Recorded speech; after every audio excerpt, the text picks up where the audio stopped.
I remember reaching out to someone who is in the same field with me and asked her, how do you manage work with self-development, with learning? Like you will block your calendar and schedule time to learn, and you're swamped with work, doesn't have really the time to learn.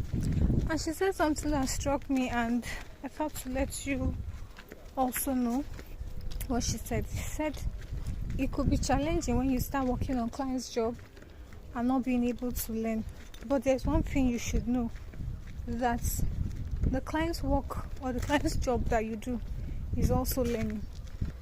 And to be honest, thinking of it now, I agree with her, because while you have structured learning to do, it cannot be compared to the new experience, the new tools or integrated apps you get to work with for a client.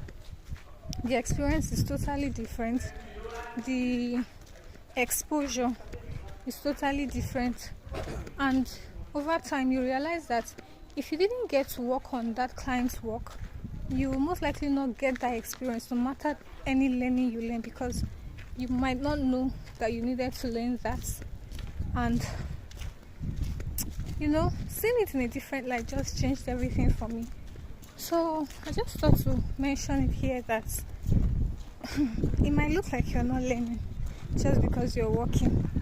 Working is also a learning process, and you should embrace it as much as you can, so that you don't lose out on what you should learn.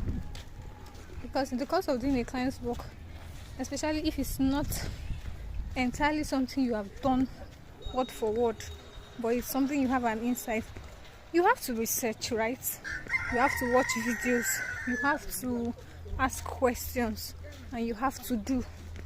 So that gives you a learning process. So my darling, embrace it and see it as a learning process, even though it doesn't fit into the conventional learning you have outlined for yourself. Okay? Do take care.